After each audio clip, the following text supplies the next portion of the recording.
3.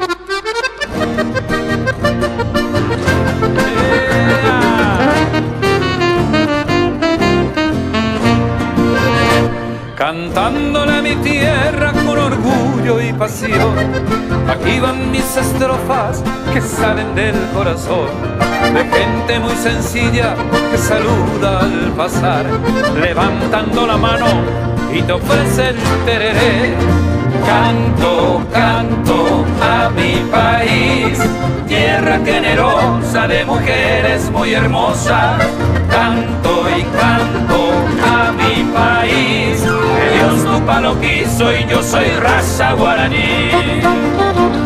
Llena de tradiciones y de una rica historia, mi pueblo tiene gloria que engrandece a la nación. De múltiples batallas, de caídas y victorias, quedará en la memoria a toda generación. Canto, canto a mi país, tierra generosa de mujeres muy hermosas. Canto y canto a mi país, que Dios Tupa lo quiso y yo soy raza guaraní.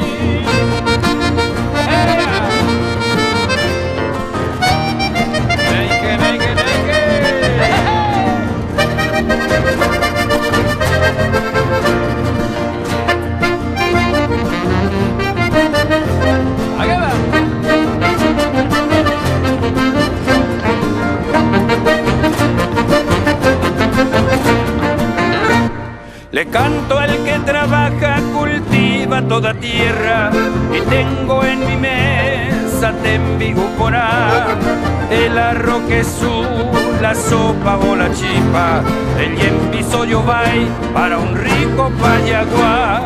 Canto, canto a mi país, tierra generosa de mujeres muy hermosas.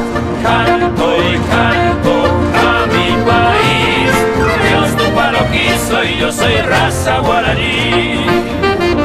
Yo sueño que mi patria es orgullosa en su grandeza, de toda su belleza que nos regaló Dios. Vivamos como hermanos Mora y Juca, Pollo Pipe, Topalañoneo, Yazapucay, que no mitad. Canto, canto a mi país, tierra generosa de mujeres muy hermosas. Canto y canto a mi país, que Dios Tupa lo quiso y yo soy raza guaraní. Dios Tupa lo quiso y yo soy raza guaraní.